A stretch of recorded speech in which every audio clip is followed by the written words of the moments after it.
ગોદાવરી નદીને કિનારે પ્રભુ આવ્યા છે. સુંદર ધનુષ્યાકાર કિનારો, પંચવટી નામનું સ્થાન, એમાં બે પર્ણકુટી બનાવી. રામ લક્ષ્મણ વૈદેહીનું આગમન પંચવટીમાં થયું એટલે તુલસી કહે આખા જંગલમાં વસંત આવી ગઈ, બહાર આવી, વૃક્ષો ફળ ફૂલ આપવા લાગ્યા. પંચવટીમાં રામ નથી આવ્યા ત્યાં સુધી વાતાવરણ શુષ્ક નીરસ, પણ રામ આવ્યા પછી દિવ્યતા આવી. આનો અર્થ એ થયો 5 તત્વનું બનેલું આ શરીર પંચવટી છે. क्षितिजल पावक गगन समीरा पंच रचित यह अधम शरीर. આ 5 તત્વના ખોળિયામાં જ્યાં સુધી રામ લક્ષ્મણ સીતા નહીં આવે ત્યાં સુધી આ જીવનની પંચવટી પણ શુષ્ક, રૂગ્ણ, દુર્ગંધ મારતી. રામ એટલે જ્ઞાન, લક્ષ્મણ એટલે વૈરાગ્ય અને સીતા એટલે ભક્તિ. આપણા જીવનમાં જ્ઞાન, વૈરાગ્ય ને ભક્તિ નહીં આવે ત્યાં સુધી આ જીવન શુષ્ક છે, उसमें रौनक नहीं, उसमें बाहर नहीं. ज्ञान, भक्ति અને વૈરાગ્ય ધીમે ધીમે જીવનમાં આવે તો પંચવટી દિવ્ય બનશે. ભગવાન આ રીતે નિવાસ કરે છે. અનેક ચર્ચાઓ આવી છે રામાયણમાં. હવે એક દિવસની ઘટના લખતા તુલસીએ લખ્યું, રાવણની બહેન શૂર્પણખા આવે છે. રાવણની બહેન, આ પાત્ર સમજવા જેવું છે. શૂર્પણખા એ રાવણની બહેન છે. એના લગ્ન થયેલા, પણ એના પતિને રાવણે મારી નાખેલો. એ વિધવા હતી, જંગલમાં ભટક્યા કરતી. એક દિવસ શૂર્પણખા પંચવટીમાં આવી અને સુંદરીનું રૂપ લઈને આવી. વેશ બદલવામાં કુશળ હતી. તો રામની પાસે આવીને રામના ઉપર આકર્ષિત થઈ શૂર્પણખા. સીતારામ બેઠા છે, લક્ષ્મણજી પોતાની કુટિયા ઉપર બેઠા છે અને બેઠા બેઠા લક્ષ્મણજી બાણ ઘસે છે. તુલસીદાસજીએ લક્ષ્મણજીને તૈયાર જ બતાવ્યા છે, તીર તૈયાર કરે છે. અને શૂર્પણખા આવી રામને કહેવા લાગી, મારા તારા જેવો મેં દુનિયામાં કોઈ પુરુષ જોયો નહીં અને મારા જેવી આ જગતમાં કોઈ સ્ત્રી નથી. અત્યાર સુધી મને લાયક કોઈ પુરુષ મળ્યો નહીં, એટલા માટે હું પરણી નહીં. તને જોયા પછી મારું મન માન્યું છે, તું મારી સાથે લગ્ન કરે. રામ સમાન કોઈ પુરુષ નહીં એ તો બરાબર, પણ શૂર્પણખાએ એમ કહ્યું મારા જેવી કોઈ સ્ત્રી નહીં. જોકે આમ તો એ પણ સાચું કહેવાય, એના જેવું બીજું કોણ હોય.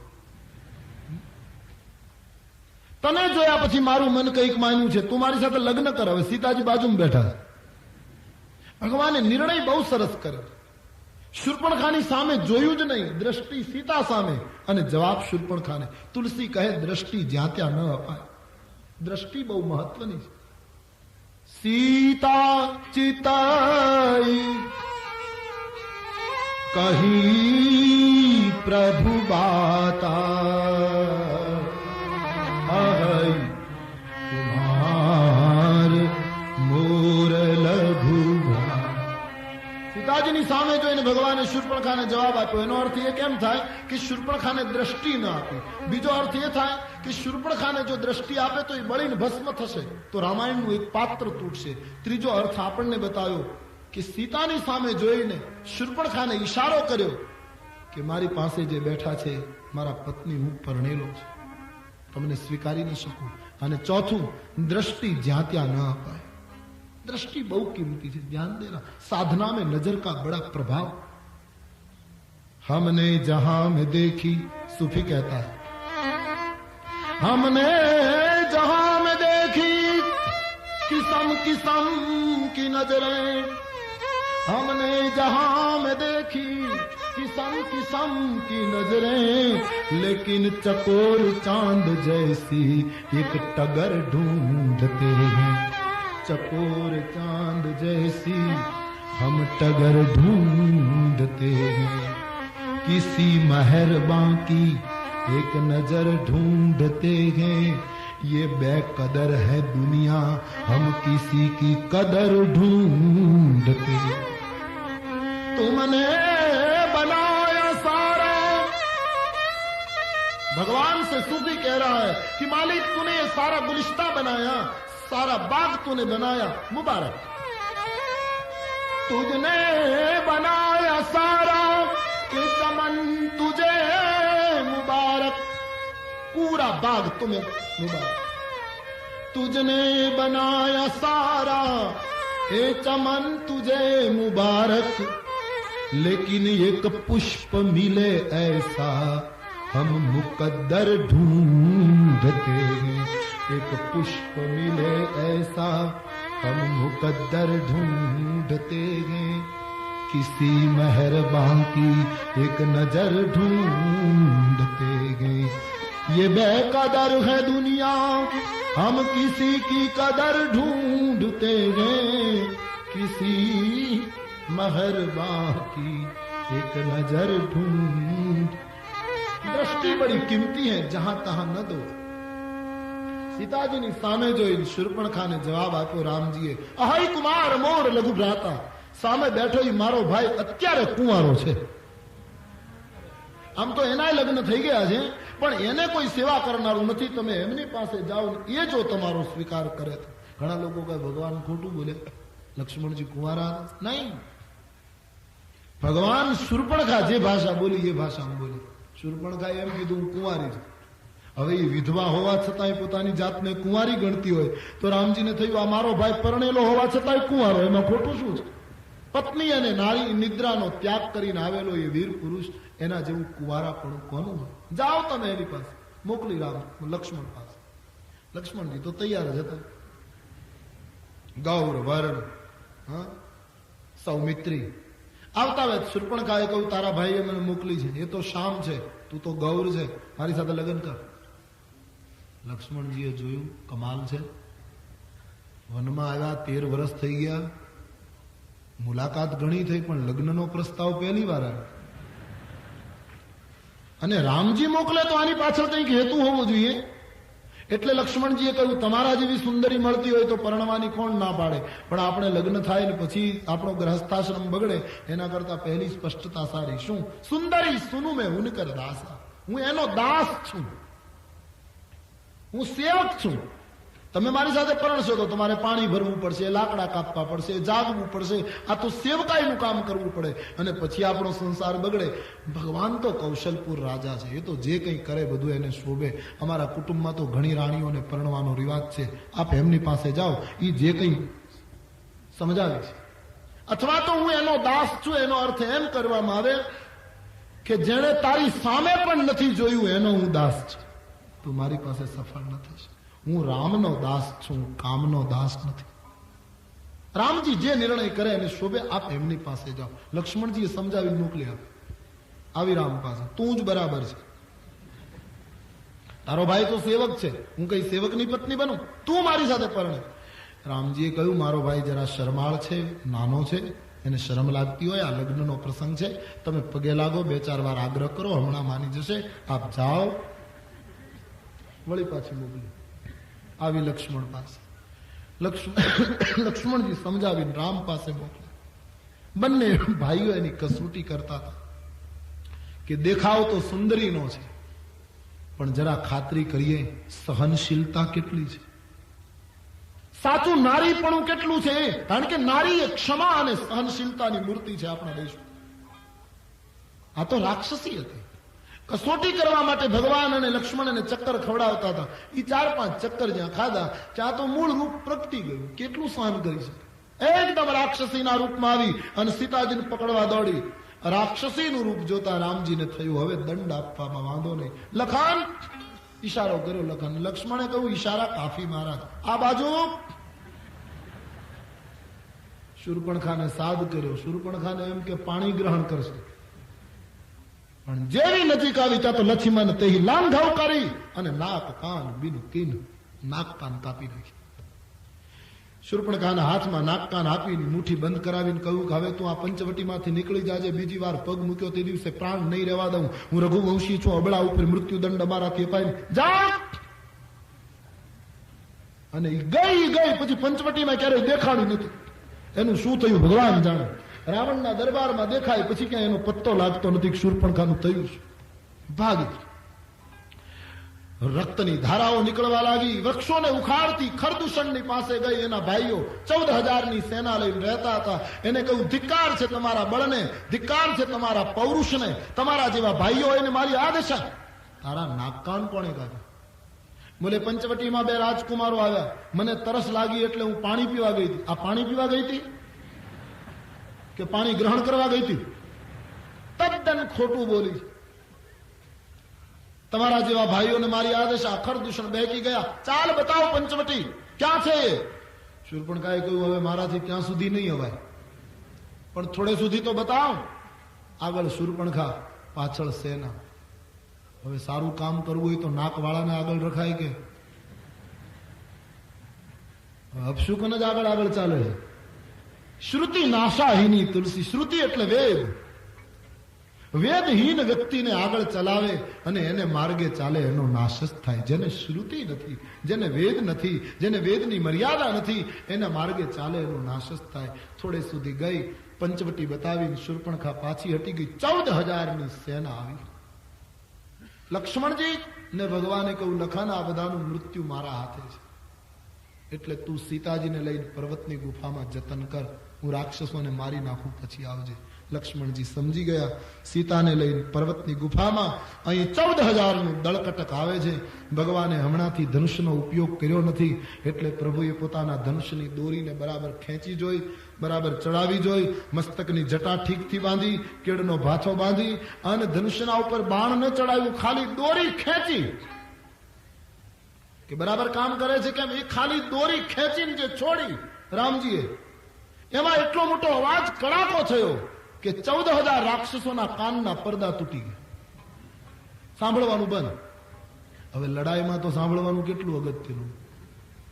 ખરદૂષણ કહે આગળ વધો, તો ઘણા ઝાડ ઉપર ચડે,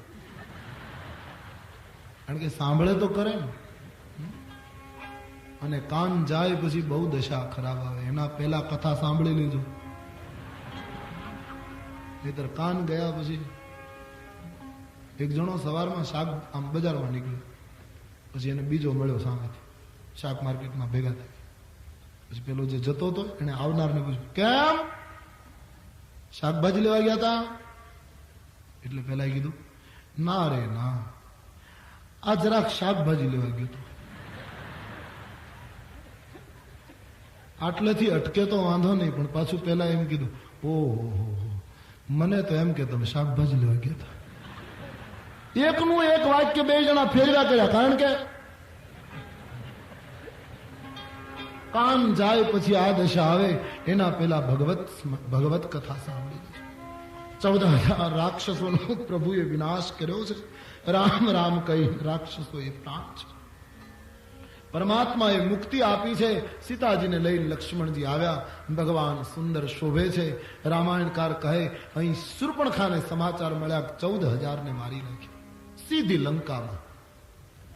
રાવણની સભામાં જઈને રડવા લાગી કે ધિક્કાર છે તારા બળને, પૌરુષને, તારા જેવો ભાઈ અને મારી આ દશા. થયું શું? બધી વાત કરી. પંચવટીમાં રાજકુમાર આવ્યા છે, એની સાથે એક અતિ સુંદર સ્ત્રી છે. એના નાના ભાઈએ મારા નાક કાન કાપ્યા. મેં ખરદૂષણને વાત કરી તો 14,000ને મારી નાખ્યા. રાવણ, મને એમ લાગે છે કે રાક્ષસ વગરની ધરતી ગણવાય એ લોકો આવ્યા છે. તું જગતમાં બધાને નાના માને છે, તારી ભૂલ છે. અહીંયા નીતિ સૂત્ર છે, ધ્યાન દે. સમાજની અંદર અમુકને નાના ન ગણવા. હરિપુરુજ પાવક પાપ પ્રભુ અહી ગનિયન છોટ કર. દુશ્મનને કદી નાનો ન ગણાય, રોગને ક્યારેય નાનો ન ગણાય, અગ્નિને ક્યારેય નાનો ન ગણાય, પાપને નાનું ન ગણાય, સર્પને નાનો ન ગણાય, અને ઈશ્વરને ક્યારેય નાનો ન ગણાય. આ ક્યારે ભયંકર બને કઈ કહેવાય નહીં.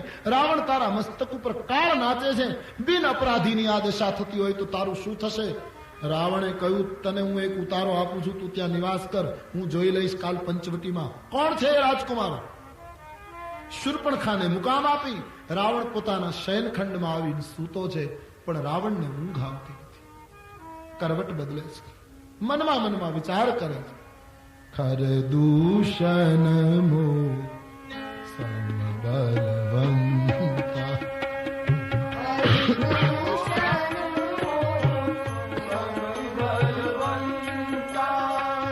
ખરદૂષણ મો સમબલવંતા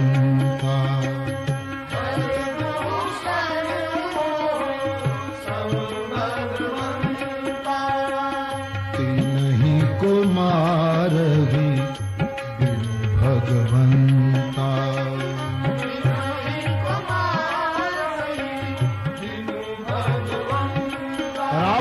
ચિંતન કરે છે કે ખરદૂષણ મહારાજ જેટલા શક્તિશાળી એને ભગવાન સિવાય કોઈ મારી ન શકે. શું ઈશ્વરનો અવતાર થઈ ચૂક્યો? જો સામાન્ય માણસ હશે તો એની પત્નીને લઈ લેવી રમત છે, પણ જો બ્રહ્મનો અવતાર થયો હોય તો એની સાથે વેર બાંધું, સીતાનું અપહરણ કરું અને રામના હાથે મરીના ભવસાગર તરી જાઉં. રાવણનો વિચાર, કારણ એને ખબર છે હોહી ભજન નહીં તામસ દેહા,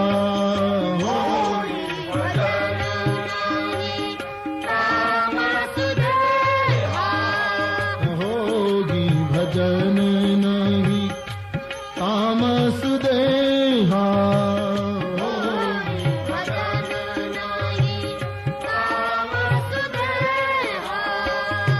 મન ક્રમ બચન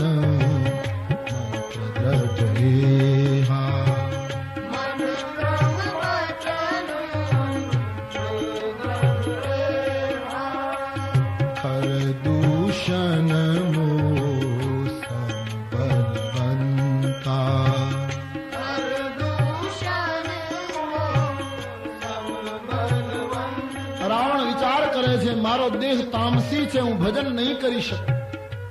ઈશ્વરની સાથે વેર બાંધું ને એના હાથે મરું. આમ સવાર પડતા મંત્રમય રથ લઈને રાવણ સમુદ્રને કિનારે આવ્યો, જ્યાં મારીચ પડ્યો છે. વિશ્વામિત્રના યજ્ઞમાંથી જેને ફેંકેલો ભગવાને, એ મારીચની પાસે રાવણ આવીને પ્રણામ કરે. મારીચ ધ્રુજવા લાગ્યો. મારીચે કહ્યું, તમે પ્રણામ નહીં કરો, મૂળ વાત કરો, છે શું? કારણ કે મારી જાણતો તો અમુકના નમસ્કાર સારા નહીં. તમે વ્યગ્ર કેમ છો? રાવણે કહ્યું, પંચવટીમાં અયોધ્યાના 2 રાજકુમારો આવ્યા છે, એની સાથે એક સુંદર સ્ત્રી છે, મારે એનું અપહરણ કરવું છે. તું વેશ પરિવર્તનની કળા જાણે છે, તું કાંચન મૃગ બને અને મારી સાથે ચાલ. મારી જ ધ્રુજવા લાગ્યો. દશાનન રામની વાત કરે છે? હા. તે એને જોયા છે? નહીં. એના બાણમાં કેટલી શક્તિ એનો તને ક્યારે અનુભવ થયો રાવણ? નહીં. તો મેં જોયા છે, મને અનુભવ થયો છે. વિશ્વામિત્રનો યજ્ઞ વિધ્વંસ કરવા ગયો, ફણા વગરનું બાણ મને માર્યું રાવણ, 400 ગાવ દૂર મને ફેંક્યો. હું ત્યારથી વિચાર કરું છું કે ફણા વગરનું માર્યું તો 400 ગાવ, ફણા સહિત માર્યું હોત તો હું ક્યાં હોત? 12 વાગ્યા પછી કીટ ભ્રંગ ન્યાય લાગુ પડ્યો. જ્યાં જોઉં ત્યાં મને રામ જ દેખાય છે. કોઈ રા કહીને દરિયામાં સ્નાન કરવા આવે ત્યાં મારો અડધો પ્રાણ નીકળે છે. રાવણ, પ્રેમ અને વેર સમાનની સાથે હોય, અસમાન સાથે ન હોય. નીતિ બધી સમાનની સાથે. મંદોદરીનો ચૂંટલો સલામત રાખવો હોય તો પાછો જતો રહે. રામની સાથે યુદ્ધ ન કરાય. એ પરમ શક્તિ છે, પરમાત્મા છે, વિરાટ છે. રાવણે કહ્યું, તું મને ઉપદેશ આપે છે? મારા જેવો જગતમાં છે કોણ? એકદમ તલવાર ખેંચી તારો શિરછેદ કરી નાખું. મારી સમજી ગયો કે જઈશ તો રામ મારશે, નહીં જાઉં તો આ પાપી મારશે. રાવણના હાથે મરવું એના કરતા રામના હાથે મરવું શું ખોટું? બંને બાજુ મૃત્યુ છે. કોના હાથે મરવું એ નક્કી કરવાનું હતું. આપણા જીવનની પણ આ જ દશા છે. મૃત્યુ બંને બાજુ છે. હસતા હસતા મરવું કે રડતા રડતા મરવું, એ જ નક્કી કરવાનું છે. મારી સમજી ગયો, વિરોધ કરીશ તો હમણાં મારી નાખશે. અને રામાયણમાં અહીંયા નીતિ લખી છે કે સમજદાર માણસે 9 જણાની સાથે વિરોધ ન કરવો. બને ત્યાં સુધી ડાયા માણસે, અકલમંદ માણસે, માનસમાં એક ચોપાઈમાં 9 જણા બતાવ્યા. નવહી વિરોધ નહીં કલ્યાણ. 9ની સાથે બને ત્યાં સુધી સમાધાન કરી લેવું, વિરોધ ન કરવો. શસ્ત્રી મરમી પ્રભુ સઠ ધની, વૈદ બંદીજન ભાનસ ગુની. શસ્ત્રી પહેલું, શસ્ત્રધારીની સાથે વિરોધ ન કરવો. આપણી પાસે કઈ ન હોય, સામા પાસે પુષ્કળ શસ્ત્ર હોય, આપણે એની સામે વિરોધ કરીએ અને ક્યારે આપણા ઉપર કયું શસ્ત્ર ઉપાડે શું ખબર? નિશાનેબાજ. શસ્ત્રધારીની સાથે સમજદાર માણસે વિરોધ ન કરવો, સમાધાન કરવું. શસ્ત્રી પહેલું. બીજું મર્મી. આપણા અંતરના મર્મ જાણતો હોય એની સાથે વિરોધ ન કરવો, નહીતર આપણા બધા ભેદ ખુલ્લા કરી નાખે. મર્મ જાણનારની સાથે વિરોધ ન કરવો. શસ્ત્રી, મર્મી. ત્રીજું શઠ. શઠની સાથે વિરોધ ન કરવો. જેનામાં લુચ્ચાઈ ભરી હોય, મૂર્ખાઈ ભરી હોય, એની સાથે વિરોધ ન કરવો. આપણે સાચા હોઈએ ને વિરોધ કરીએ ને તો એ દુનિયા આપણી ટીકા કરે કે એ તો મૂર્ખ હતો, તમે ભલામણા. આમ કઈ દુનિયા આપણી આલોચના, કારણ કે મૂર્ખા અને લુચ્ચા માણસ એનું નક્કી જ ન હોય. પેલા ભાઈને ઘરે ગયો, પછી વરસાદ પડવા માંડ્યો. એટલે ગરદણી કહ્યું કે આ વરસાદ રહેશે નહીં, તમારી સોસાયટી 3 કિલોમીટર દૂર છે અને તમે જશો એક તો તમે બીમાર છો ને આમાં જશો તો ભીજાય, આજની રાત અહીંયા રોકાઈ જાય. એટલે કહું સારું રોકાય. એ રોકાવાનું નક્કી થયું એટલે ગરદણી રસોડામાં કહેવા ગયો, પેલા ભાઈ રોકાવાના છે, વરસાદ છે, આમાં જઈ શકે એમ નથી, શરદી વાળું શરીર છે, રસોઈ એ પ્રમાણે કરજો. એ રસોડામાં કહીને ગરદણી જ્યાં બહાર આવે ત્યાં પેલો નહીં નીકળી ગયો. પેલો ગરદણી વિચાર કર્યા ગયો ક્યાં? ત્યાં તો 1 કલાકે આખો પલળીને આવ્યો. ગરદણી કીધું ક્યાં ગયા હતા? હું ઘરે કહેવા ગયો હતો. એટલે હવે આની સાથે વિરોધ હોય? કહેવા ગયો તો તું ત્યાં ત્યાં રોકાઈ ગયો તો પછી પણ આની સાથે વિરોધ ન હોય. શસ્ત્રી, મરમી, પ્રભુ, ઈશ્વરની સાથે વિરોધ નહીં. શઠની સાથે વિરોધ નહીં. 4 શસ્ત્રી, મરમી, પ્રભુ, શઠ. શસ્ત્રી, મરમી, પ્રભુ, શઠ, ધની. 5મું ધની, ધનવાન માણસની સાથે વિરોધ ન કરો. કારણ કે જયારે સમાજની અંદર બધા ગુણો ધનમાં આવી ગયા, આજે રૂપિયામાં બધું આવી ગયું. રૂપિયા વાળો મોટો, રૂપિયા વાળો ગ્રહસ્થ, રૂપિયા વાળો સજ્જન, રૂપિયા વાળો પ્રતિષ્ઠ, સર્વે ગુણાહા, બધા ગુણો સોનામાં. એવો આ કાળ છે. રૂપિયો બધું કરી શકે છે. લક્ષ્મીવાન નહીં, ધનવાન લખ્યું છે. લક્ષ્મીવાન આખી જુદી વાત છે. ધની શબ્દ વાપરે. ધન આવ્યા પછી જે દુર્ગુણો પેદા થાય છે, જો વિવેક ન રહેતો તો પછી એ ધનનો ઉપયોગ કરીને માણસને હેરાન કરી શકે. માટે બને ત્યાં સુધી ધનવાનની સાથે વિરોધ ન કરો. એક વ્યવહાર બતાવ્યો છે. શસ્ત્રી, મરમી, પ્રભુ, શઠ, ધની. 5 છઠ્ઠું વૈદ. વૈદ અને ડોક્ટરોની સાથે વિરોધ ન કરો. ડોક્ટરો અને વૈદની સાથે વિરોધ થાય. એની સામે બાયો ચડાવાય કે કાલ મને સાજો કરી દેજો, નહીં તો રહેવા નહીં દઉં. ડોક્ટર કહે હું તને ગોળી જેવી આપું કે સૂરજ હાથ મેં ત્યાં લગભગ તું હાથ બીજા. વૈદો ડોક્ટરની સાથે વિરોધ ન કરાય. સીધી વાત છે. ડોક્ટર દવાખાનામાં બેઠા, પછી એનો કમ્પાઉન્ડર, કોઈ ઘરાક નહીં, આજ સવારથી કોઈ દર્દી આવ્યો જ નહીં, 2 જણા એમને નવરા. એટલે પેલો કમ્પાઉન્ડર આમ ઘડી પગથિયે બહાર નીકળ્યા અને પછી આમ બાજુ જોયું, વળી પાછો બહાર નીકળે. એમાં નવરા હતા ને એટલે ગુસ્સો ચડ્યો ડોક્ટરને. જોયા ડોક્ટરનો મગજ ગયો. માણસ છે ને, માણસનો સ્વભાવ ઘણી વખત ખોટા ગુસ્સો કરતા હોય. એટલે પેલો હવે જોતો હતો ડોક્ટર બેઠો બેઠો માળા કરતો હોય, શું વાંધો? પણ કારણ વગર ગુસ્સા થાય. તમે જોજો 3 પાનાની રમત રમતા હોય ને, જુગાર રમતા હોય 3 પાનાની, એને તમે જોજો, એ પોતાનો દાવ ના આવે ને તો બાજુવાળાને કીધે તું બેસ ને. પણ હવે એને બાજુવાળાએ તારું શું બગાડ્યું છે? એ ક્યાં આડો આવે છે તારા પાનામાં? તારું પ્રારબ્ધ ફૂટી ગયેલું, એમાં એનો શું દોષ? બાજુવાળા ઉપર ખીજાતા. હદ કરે છે લોકો. મેં 3 પાના વાળા તો પાના પીરસાય પછી આમ લેતા હોય ને, તમે જોજો એ 3 પાના લઈ કામ એવી રીતે લે કે જાણે રાવણ કૈલાસ ઉપાડતો હોય. ધીમે ધીમે આમાં, અને પછી ખોલે ત્યારે તો જાણે આપણને એમ થાય કે આને કેટલી કષ્ટ પડે. આમ ધીરે ધીરે આમ જવા દે. એમાં બાદશાહ જુએ, સીધું શરૂ કરી દે. અને રાણી જુએ પછી તો પકડી રાખવો પડે. મારા 25, મારા આમ. પણ હવે 3જું પાનું તો જો, ફૂલીની તીડી છે. કારણ વગર ગુસ્સો કરતા હોય છે. ડોક્ટરનો મગજ ગયો, પણ તું શું જોયા કરે ત્યાં? તું બેસને અંદર. એટલે કમ્પાઉન્ડર બહુ સરસ બોલ્યો, કહ્યું સાહેબ આપણી બાજુમાં પેલા શેઠની દુકાન નથી, હા, એ ગુજરી ગયા. કે ગુજરી જાય, ઉંમર લાયક હતા, એમાં તું શું કામ? નહીં, મને વિચાર એ આવે છે ડોક્ટર સાહેબ કે એને આપણી દવા લીધી નથી ને કેમ આમ થયું છે. નહીતર તો આવું બને, કારણ કે આવા તો ઘણા આપણા દાખલા છે, આવી સફળતા આપણને ઘણી મળી છે. વૈદ અને ડોક્ટરોની સાથે વિરોધ ન કરાય. શસ્ત્રી, મરમી, પ્રભુ, શઠ, ધની, છઠ્ઠું વૈદ અને ડોક્ટર, સાતમું બંદીજન, કવિ, ભાટ, ચારણ, કવિઓ, એની સાથે વિરોધ ન કરાય, નહીતર જાહેરમાં આપણી કવિતાઓ લખતો.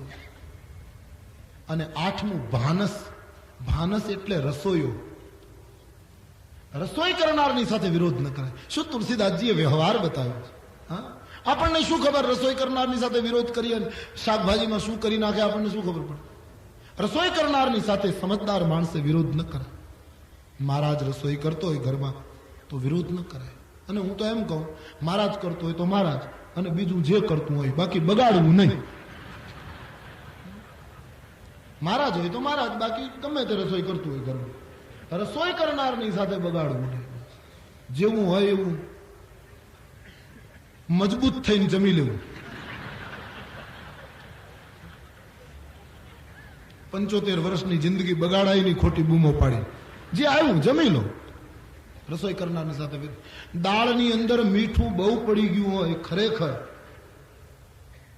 અને પૂછે રસોઈ કરનાર કે મીઠું બરાબર છે, તોય એમ ન કહેવું કે તમે બહુ નાખ્યું છે. એમ કહેવું તમે મીઠું તો બરાબર નાખ્યું છે, પણ મીઠાના પ્રમાણમાં દાળ ઓછી બનાવી છે. એમ કહેવું. કારણ કે આ પ્રમાણે તમારે 2 ટોપ દાળ બનાવવાની જરૂર છે. મીઠું તો તમારા હાથે પ્રમાણમાં જ પડે છે. રસોઈ કરનારની સાથે વિરોધ ન કરાય, ના પાડે છે. રસોઈ એક અદ્ભુત કળા છે, અદ્ભુત કળા. બહેનોનું એક જબરદસ્ત એ સફળતા. તમે જોજો, ઘણા બહેનો રસોઈ કરે, અદ્ભુત કરે, અને ઘણા તમે વસ્તુ એની એવો હોય, આટો એનો એવો હોય, પાત્રો એનો હોય, પણ હાથની કુશળતા ઉપર આધાર છે ને રસોઈ કરનાર. ઘણી બહેનો લાપસી કરે, તમે આમ ફૂંક મારો તો ઉડી જાય, અને ઘણી લાપસી થાય, ઓહ, મહેમાન જમવા બેઠા, 3 જણા હતા, પછી લાપસી પીરસાણ, પણ થાળીમાંથી આમ લાપસી લે તો આખી થાળી આમ ઊંચી થાય, જાણે ત્રાજવું હાથમાં લીધું આને.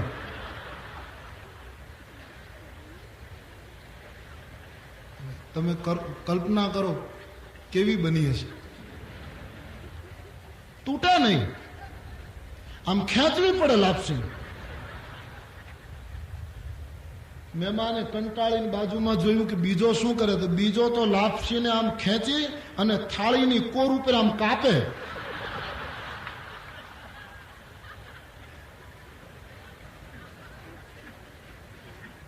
ત્રીજો શું કરે એમ જ્યાં જોયું, ત્યાં ત્રીજો તો બેઠો બેઠો લાપસીનો હાથી બનાવતો હતો. એટલે એ કીધું, આ હાથી કે હા, હાથી થયા પછી મારે ભેંસ બનાવી છે, બાકી ખાય એ બીજો, આ ખવાય નહીં, મરવું જ. ઘણા બહેનોના હાથમાં આવી કુશળતા હોય છે. આ બધું સૌરાષ્ટ્રનું છે, ખોટું નહીં લગાડતા.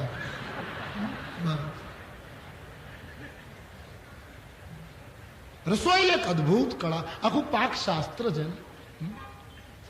ઘણા બહેનો તમે જોજો સુખડી બનાવે, અદ્ભુત બનાવે, અને ઘણા બંદૂક લેવી પડે અને ગોળીએ દઈએ. હવે મહેમાન જમવા બેઠેલો ને સુખડી આમ આમ આપી, થાકી ગયો, તૂટે નહીં, તાકાત છે તૂટે. પછી ગુસ્સામાં આવીને સુખડીનો ઘા એને બજારમાં કર્યો મહેમાને. એ બજારમાં સુખડી પડી, બારણામાંથી દેખાય, એમાં એક કૂતરો નીકળ્યો.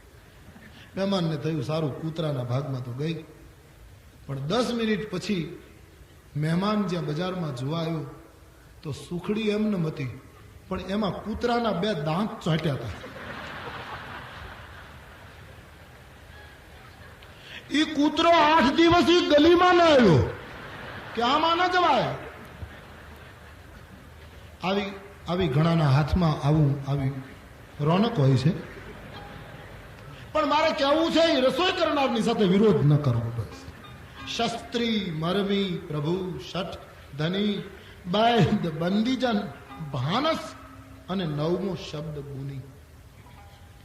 ગુણવાન માણસની સાથે વિરોધ ન કરવો, સદગુણ સંપન્ન માણસની સાથે વિરોધ ન કરવો. મારી જ સમજી ગયો આની સાથે વિરોધ કરીશ તો મને મારી નાખશે, એના કરતા રાઘવના હાથે મરવું શું ખોટું. વેદ વેદાંત જેની પાછળ દોડે એ પરમાત્મા મારી પાછળ દોડતા હશે અને હું પાછું વાળી વાળીને એના દર્શન કરતો હોઈશ. પ્રીતમની પાછળ પ્રેમીઓ દોડે એવું તો દુનિયામાં બહુ જોયું છે, પણ મારી જ કહે આજે પ્રેમીની પાછળ પ્રીતમ દોડતો હશે. હું પાછું વાળી વાળીને એના દર્શન કરી મારા જીવનને ધન્ય બનાવીશ. મારી જ તૈયાર થઈ. રાવણ મારીચને લઈને દંડિકા રૈણીમાં આવ્યો છે. સવારનો સમય, લક્ષ્મણજી ફળફૂલ લેવા ગયા છે. ભગવાને સીતાજીને કહ્યું, દેવી તમે અગ્નિમાં સમાઈ જાઓ, કારણ કે રાવણ આવે છે અને તમારું માયાવી પડછાયાનું રૂપ રાખો. રાવણ એ પડછાયાને હરી જાય, પરિણામે હું એનો વિનાશ કરું. કારણ કે તમારા દૈવી રૂપની સામે જોશે ત્યાં બળી જશે, માટે પ્રતિબિંબ રાખો. સીતાજી સમજી ગયા. અગ્નિમાં પોતાના દેહને સમાવી પ્રતિબિંબિત માયાવી રૂપ રાખ્યું અને ભગવાને એવી લીલા કરી કે લક્ષ્મણજી પણ મર્મ ન જાણી શક્યા કે આ સાચા સીતાજી છે કે પ્રતિબિંબ છે. લક્ષ્મણ હું યહ મર્મ જાના,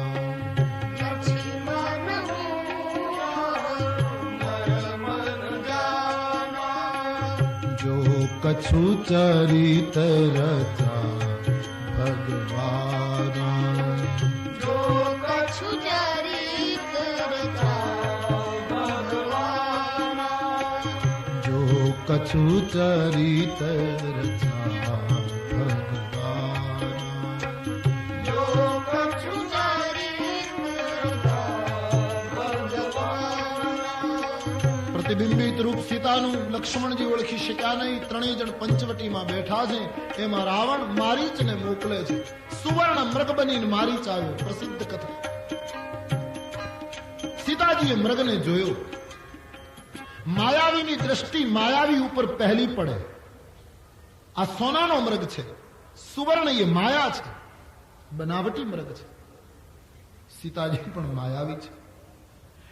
રામ જ્ઞાન છે, લક્ષ્મણ વૈરાગ્ય છે. વૈરાગ્ય ને જ્ઞાનીની દ્રષ્ટિ સોના ઉપર ન જાય. પ્રથમ માયાવીની દ્રષ્ટિ ગઈ એ બતાવી. સીતાજી કહ્યું, મહારાજ આ મૃગ અતિ સુંદર છે, એનું ચામડું લાવી આપો, મારે એમાંથી પહેરવાનું વસ્ત્ર બનાવવું. સીતાજી સામાન્ય છે કે રામને એમ કહે મૃગની હિંસા કરો અને ચામડું લાવો. અને કદાચ સીતાજી કહે તો રામ શું એટલા સામાન્ય છે કે સીતાજી કહે એટલે સીધા દોડવા માંડે? એ કઈ આજકાલ જેવું છે કે સીતાજીએ કહ્યું એટલે રામ સીધા દોડવા માંડે? પણ ભગવાન સમજી ગયા કે મારી ગેરહાજરીની જરૂર છે, કારણ કે સૂર્ય બહાર નહીં જાય ત્યાં સુધી નિશિચર નહીં આવી શકે. રાવણ નિશિચરનું પ્રતીક છે, અંધકારનું પ્રતીક. સૂરજ બહાર નહીં જાય ત્યાં સુધી અંધારું નહીં આવી શકે. બીજું, મારીચની અંતિમ ઈચ્છા ભગવાનને પૂરી કરવી છે. મારીચની ઈચ્છા છે ભગવાન મારી પાછળ દોડતા હોય. લક્ષ્મણને કહ્યું, લક્ષ્મણ સીતાનું ધ્યાન રાખજે, હું હમણાં મૃગને મારીને આવું છું. ભગવાને ધનુષ્ય બાણ સજ્જ કરી મારીચની પાછળ છલાંગ ભરી. આગળ મારીચ, પીછે રામ. ઘણે દૂર મારીચ રામજીને લઈ ગયો છે. પાછું વાળી વાળીને રામના દર્શન કરતો જાય. ભગવાને તાકીને તીર માર્યું. મારીચ પડ્યો, પણ હે લખન એમ બોલ્યો. સીતાજી ચોંકી ગયા. ભૈયા, લખન ભૈયા, તમારા ભાઈ મુશ્કેલીમાં લાગે છે, તમને બોલાવે છે, તમે જાઓ. લક્ષ્મણજીએ કહ્યું, મારા ઈશ્વર કદી મુશ્કેલીમાં હોય, મને તમારું સંરક્ષણ સોંપ્યું છે. બોલે નહીં, હું આપને કહું છું જાઓ. મર્મ વાક્યો સીતાજી કંઈક બોલ્યા. ભગવાનની પ્રેરણાથી લક્ષ્મણની બુદ્ધિ ડોલી અને સીતાજીની ચારે બાજુ કુટિયાની બાજુમાં રેખા કરી અને લક્ષ્મણજી રામની વાહરે ઉપડી ગયા. સીતાના કહેવાથી સીતાજીએ પહેલા રામને બહાર મોકલ્યા મૃગને મારવા, અને પછી લક્ષ્મણજીને રામની વાહરે જવા માટે મોકલ્યા. આનો અર્થ એમ થાય કે જીવન પંચવટી છે. રામ એ જ્ઞાન છે. જીવનમાંથી જ્ઞાન બહાર જતું રહે તો વાંધો નથી, પણ વૈરાગ્ય ટકી રહેવું જોઈએ. પણ જયારે હું તમે વૈરાગ્ય નહીં ધક્કો મારીને બહાર કાઢીએ છીએ પછી આપણને કોઈ બચાવી શકતું નથી, પછી આપણું અપહરણ થાય. એટલું જ નહીં, તુલસી તો એમ કહે કે લક્ષ્મણજીએ જે રેખા દોરી યાની વૈરાગ્યની રેખા બચી જાય તોય તકલીફ નથી, પણ જ્યારે સાધક વૈરાગ્યની રેખાને પણ ઓળંગી લે પછી એને કોઈ બચાવી ન શકે, પછી ભલે સીતા હોય. શૂન્યતા જોઈને રાવણ સંન્યાસીનો વેશ લઈને આવ્યો છે, ભિક્ષાન દેહી કરીને ઉભો રહ્યો. સીતાજીને એમ કે કોઈ મહાત્મા છે, રેખા ઓળંગીને બહાર ગયા. રાવણનું હલન ચલન જોઈ સીતાજીને લાગ્યું કે આ કોઈ મહાત્મા નથી. જેમ તેમ બોલવા લાગ્યો છે. સીતાજી કહ્યું, દુષ્ટ ઉભો રહે, હમણાં પ્રભુ આવશે. રાવણને થયું વિલંબ કરવા જેવું નથી. મનોમન સીતાજીને પ્રણામ કરી આન પોતાનું મૂળ રૂપ પ્રગટ કરી ક્રોધમંત તબ રાવણ લીન નેસી રથ બેઠાય. સીતાજીને એકદમ પોતાના રથ ઉપર લઈ રાવણ ભાગ્યો છે. રેખા ઓળંગીને સીતાએ, પરિણામે અપહરણ. શાસ્ત્ર અને સંતની રેખા જે ઓળંગશે એને અપહરણનો ભોગ થવું પડશે. જીવનમાં કદી શાસ્ત્ર અને સંતની રેખા ઓળંગશો નહીં. શાસ્ત્ર અને સંત એ સિગ્નલ લાઇટ છે, એનો અનાદર કરનારને અકસ્માતનો ભોગ થવો પડશે. શ્રી સીતાજી લક્ષ્મણ જેવા મહાપુરુષ એક સંત છે, એક સાધુ છે, સાચા અર્થમાં વૈરાગી. એ સાચા સંતની રેખા ઓળંગી તો ખોટો મહાત્મા અપહરણ કરીને જતો રહે. કોઈ બચાવી ન શક્યું, ન દેવ ન ઋષિઓ ન કોઈ. એક જટાયુ રાવણની સામે આવ્યો અને જટાયુએ રાવણની સામે યુદ્ધ કર્યું. રાવણે જટાયુની પાંખો કાપી નાખી. ફરીવાર સીતાજીને લઈને રાવણ ભાગ્યો. ઋષિમુખ પર્વત ઉપરથી રાવણ નીકળ્યો. સીતાજીએ રીંછ અને વાનરને પર્વત ઉપર જોઈ રડતા રડતા વસ્ત્ર અલંકાર ફેંક્યા. સુગ્રીવ ત્યાં બેઠો હતો, એને વસ્ત્ર અલંકાર સાચવી લીધા કે આ કોઈ સારી નિશાની પૂરી પાડશે. આ રીતે રાવણ સીતાનું અપહરણ કરીને લંકા પહોંચ્યો. અશોક વાટિકામાં સીતાને બેસાડી પોતાના વૈભવો પ્રલોભનો ખૂબ બતાવ્યા, પણ સીતાની દ્રષ્ટિ મેળવવામાં નિષ્ફળ ગયો. ત્યારે રાક્ષસીઓની ચોકી કરી અને રાવણ જાણે એક મોટું કામ કરીને આવ્યો હોય એમ લંકામાં પ્રવેશ. સીતા અપહરણ.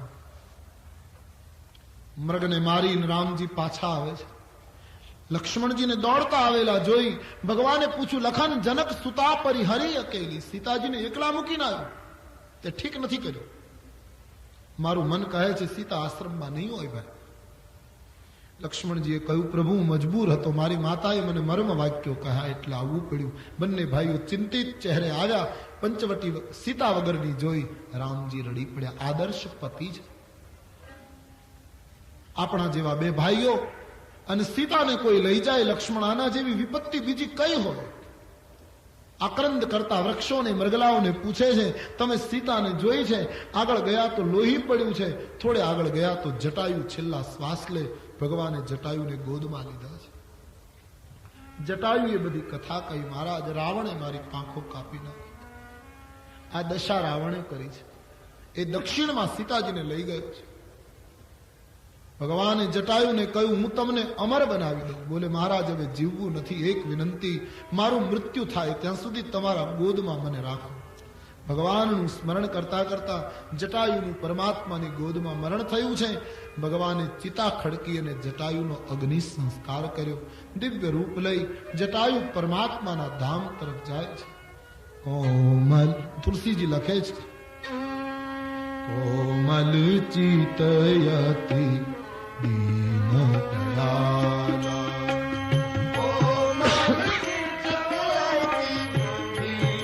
દયાલા, કારણ બીનુ રઘુનાથ કૃપાલા,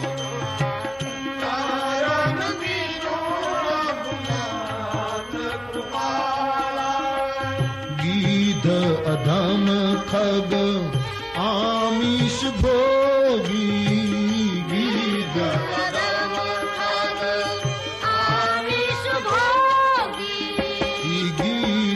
અધમ ખગ આમિષ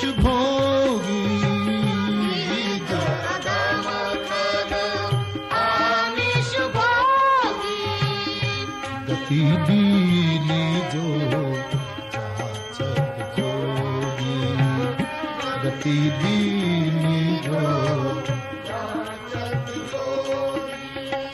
કોમલ चितयति दयाला।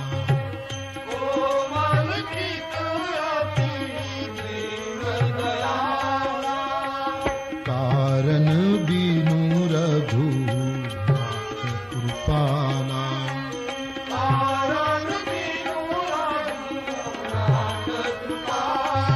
કેટલા દયાળુ છે પ્રભુ કે માંસ ખાનાર ગીધ અધમ પંખીને પરમાત્માએ મુક્તિ આપી, યોગીઓને જે ગતિ ન મળે એ ગતિ પ્રદાન કરી, જટાયુનો ઉદ્ધાર કરી ભગવાન સીતાન્વેષણ કરતા કરતા આગળ ગયા છે તો કબંધ નામનો એક રાક્ષસ મળ્યો. આવતા વેત કબંધને મારી નાખ્યો. મરતી વખતે કબંધે ગંધર્વનું રૂપ લીધું, ભગવાનને બધી વાત કરી, મહારાજ મેં બ્રાહ્મણનો અપરાધ કર્યો માટે મારી આ દશા થઈ. ભગવાને કહ્યું હવે બ્રાહ્મણનો અપરાધ કરીશ નહીં. કબંધનો ઉદ્ધાર કરી ભગવાન આગળ વધ્યા. રામાયણનું પ્રસિદ્ધ પ્રસંગ શરૂ થાય, પ્રકરણ શરૂ થાય. તાહી દેઈ ગતિ રામ ઉદારા.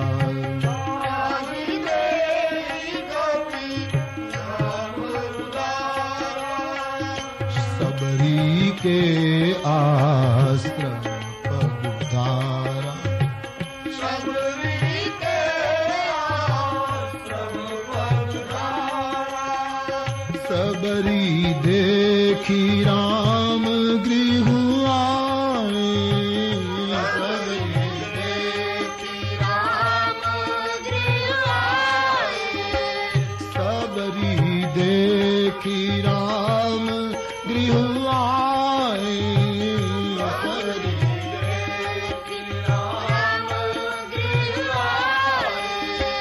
मुनि के बचन सब जीव भाए।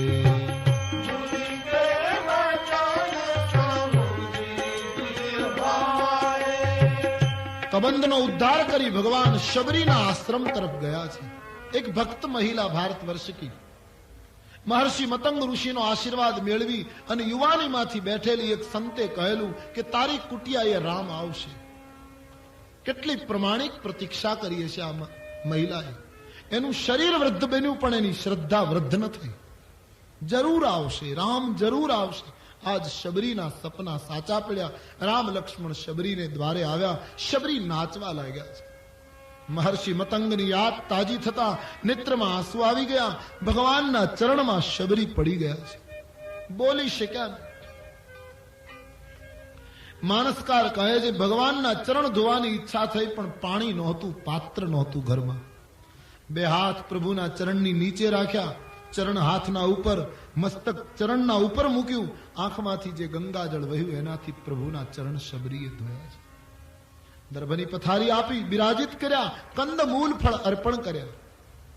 ભગવાનના શબરીના કંદ મૂલ ફળ ભગવાને આરોગ્ય એઠા બોર આપ્યા. એવું રામચરિત માનસમાં નથી લખ્યું. બાકી ચાખી ચાખીને બોર આપતી હતી એવું એવી કથા છે.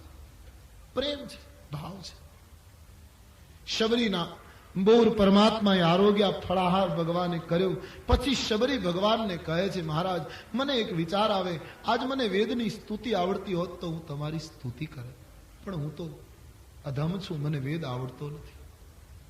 ભગવાને કહ્યું શબરી મૈયા તમને સ્તુતિ ન આવડે કારણ કે તમે ભણ્યા નથી, પણ અમે તો વશિષ્ઠજીની પાસે ભણેલા ને. હા તો અમને તો સ્તુતિ આવડે ને. કહે હા તો બેઠીએ, આજ હું તમારી સ્તુતિ કરું. એનું નામ પરાકાષ્ઠા છે. ભક્તિની જ્યાં ઈશ્વર ભક્તનું ભજન કરે, ભક્તની પ્રાર્થના કરે. શબરીએ કહ્યું અધમ છું. અધમ તે અધમ અધમ અતિ નારી.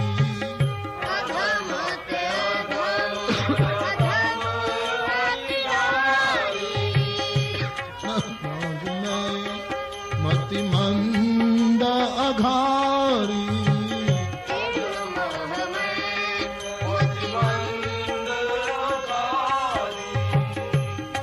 વિધિય સ્તુતિ તમારી.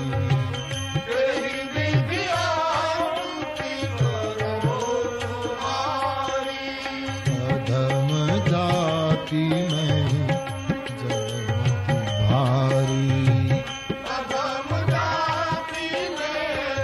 જન્મતી ભારી. कह रघुपति सुनु भामिनी बाता।